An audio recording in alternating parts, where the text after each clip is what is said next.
नमस्कार, मैं हूं सुष्मिता आपकी अदीरा से। आज हमारे साथ हैं रेणुका टंडन जी, जो कि आमरेन फाउंडेशन की फाउंडर हैं और प्रेसिडेंट हैं। नमस्कार रेणुका जी। नमस्कार जी। रेणुका जी, आपसे जानना चाहेंगे कि आमरेन फाउंडेशन की जर्नी कैसे शुरू हुई आपकी? आमरेन फाउंडेशन 2019 में शुरू हुई थी। मैं 2018-19 में लखनऊ कानपुर चैप्टर फ्लो की चेयरपर्सन थी।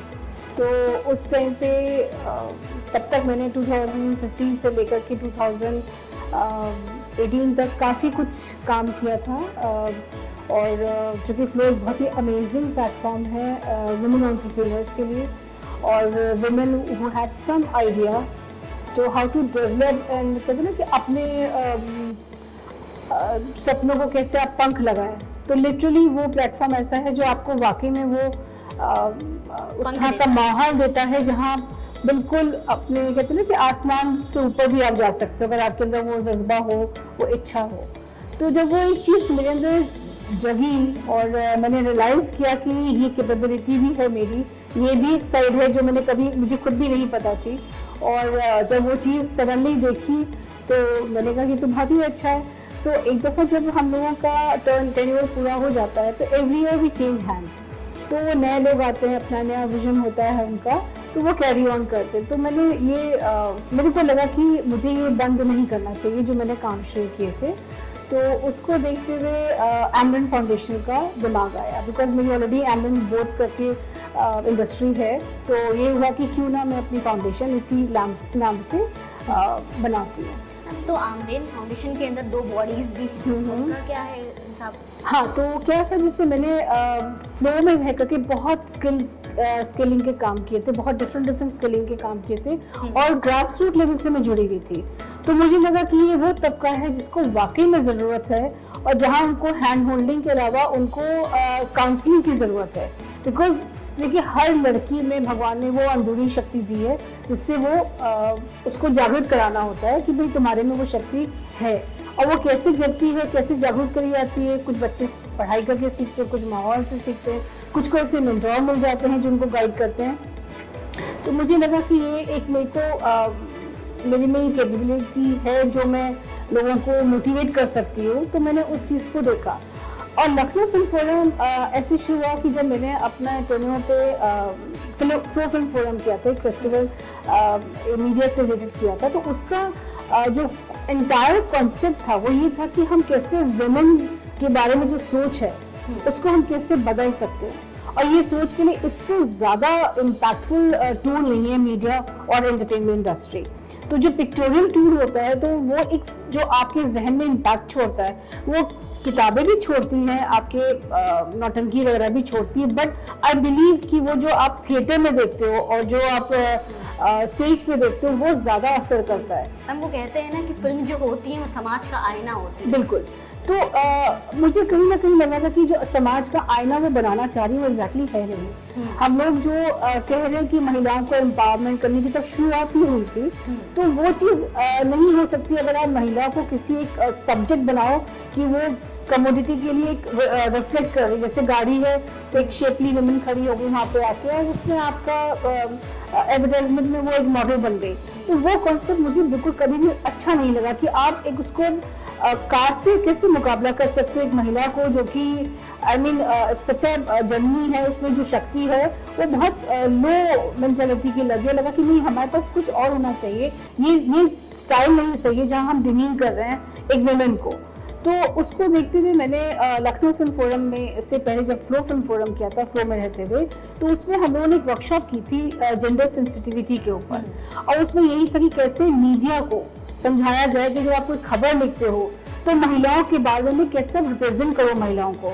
ये नहीं कि सनसनीखेज बनाने के लिए आप उसको किसी भी तरीके से कर दिया, नहीं, आपको ये देखना कि वो महिला कहीं ना कहीं इम्पैक्ट हो रही है जो पढ़ रहा है। समाज भी आप ही के बताए तरीके से चलेगा, जितना आप मसालेदार खबर दोगे आप उसको केटर कर रहे हो।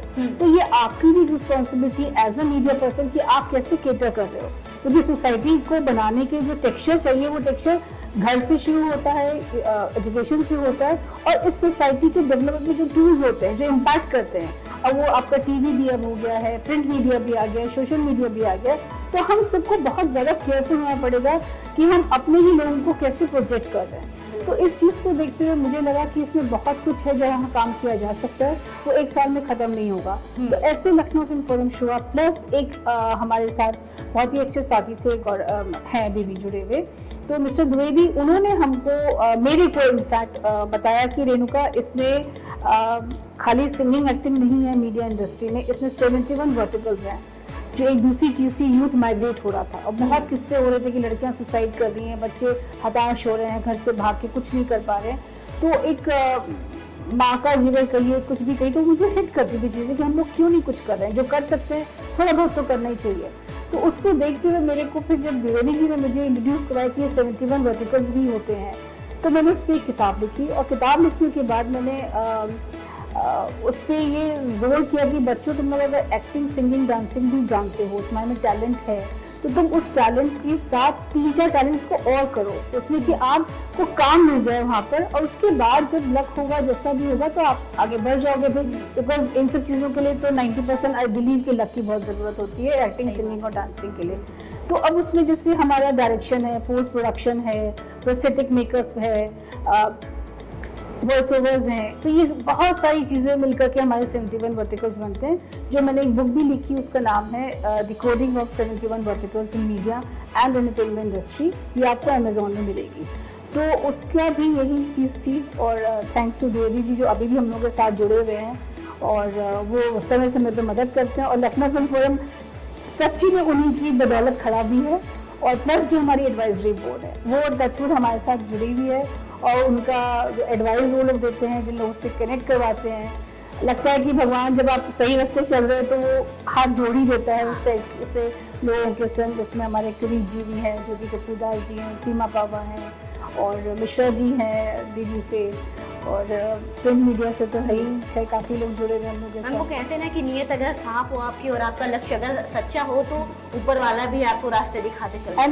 मतलब प्रभु कृपा है कि ये सब लोग वॉलंटियर हैं, कोई भी हमसे कुछ नहीं चार्ज करता, बिकॉज आप सोचिए इनकी एक मिनट की कीमत है, बट हम लोगों को सिर्फ बिकॉज वो भी कहीं ना कहीं आइडेंटिफाई कर रहे हैं कि इस चीज़ की कमी है, इसको पूरा करना है, तो उसमें अगर कोई कर रहा है तो उस केस में फिर ये लोग जो है अपना हम लोगों को सपोर्ट भी दे रहे हैं। तो दैट इज इट मैम। तो सेकंड बॉडी आमरेन की दक्षपीठ है, तो मैम दक्षपीठ के बारे में कुछ बताइए। दक्षपीठ तो मेरा कहते हैं बहुत दिल से जुड़ी हुई चीज़ है, बिकॉज इसमें मैं इतना सा लगाती हूँ, मुझे बहुत सारा मिल जाता है। अच्छा। और क्या कहते हैं, मतलब आप मानेंगे नहीं कि हम लोगों ने कोविड के टाइम पर भी इन बच्चों को, लेडीज़ को, महिलाओं की करीब 12 फैमिलीज थी जिनको हम लोगों ने प्राइमरी स्कूल की टेलरिंग का काम सिखाया, इन लोगों ने यूनिफॉर्म बनाई, और कोविड टाइम पे हर घर में करीब 2-2 हज़ार रुपये इन लोगों ने महीने के कमाए। सो वो एक चीज़ ऐसी थी जिसने इनको स्किल किया, और अब वो सब लड़कियां कमा रही हैं अपना।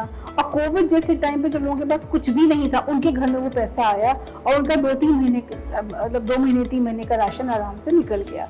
तो उसको देखते हुए ये जैसे एक ये था, प्लस मैं नवा मोड़ से जुड़ी थी, वहाँ पर उस टाइम पे ये ग्राम प्रधान थी सुनीता यादव करके, सुनीता शर्मा, तो उन्होंने बहुत मदद की थी। तो हमने बहुत कार्यक्रम किया, हमने सेल्फ डिफेंस की ट्रेनिंग दिलवाई, वहाँ पे कई लड़कियों को कई जगहों में लगवाई, और क्या कहते हैं, हम लोगों ने टेलरिंग का काम किया, एजुकेशन के ऊपर काम किया, हम लोगों ने हेल्थ कैंप्स बहुत लगवाए लोगों के लिए, बिकॉज अगेन महिलाएं हेल्थ को लेके बहुत ज़्यादा ढीली होती हैं।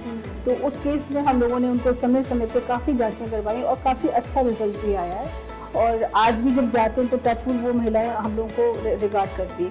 फिर ऐसी ही गवर्नमेंट जो स्कीम्स होती हैं, मेरा मतलब मेन जो एम है वो है कि इनको गवर्नमेंट स्कीम से जोड़ने का। तो उसमें हम लोगों ने कई दफ़ा जोड़ा है, जैसे यूनिफॉर्म जो थी वो गवर्नमेंट स्कीम की ही थी, प्राइमरी स्कूल यूनिफॉर्म। फिर एरोमा मिशन से जुड़ के जो महिलाओं के खेत ऐसे ही पड़े थे, या जो दिहाड़ी पे काम करती हैं और उनके खेत पे ज़्यादा ध्यान नहीं दे पाती हैं, तो उनके लिए फिर लेमन ग्रास एरोमा मिशन के तहत हम लोगों ने शुरू किया। और गवर्नमेंट की बहुत ही बढ़िया स्कीम है, जो मैं सोचती हूँ कि बंद नहीं करनी चाहिए उनको, क्योंकि उससे क्या ना, जो महिला किसान है या जो बिल्कुल लोअर तबके का आदमी है, जो दिहाड़ी पे जिंदा पर छोटा सा प्लॉट उसके पास ज़मीन का है जिसे वो खाली रखे हुए, तो वो इसकी पैदावार कर सकता है। और इसमें एक टाइम पे आप क्रॉप लगाइए, 5 साल तक वो क्रॉप चलती है और बहुत कम मेंटेनेंस उसको चाहिए होती है और साल में 3 से 4 क्रॉप निकल आती है।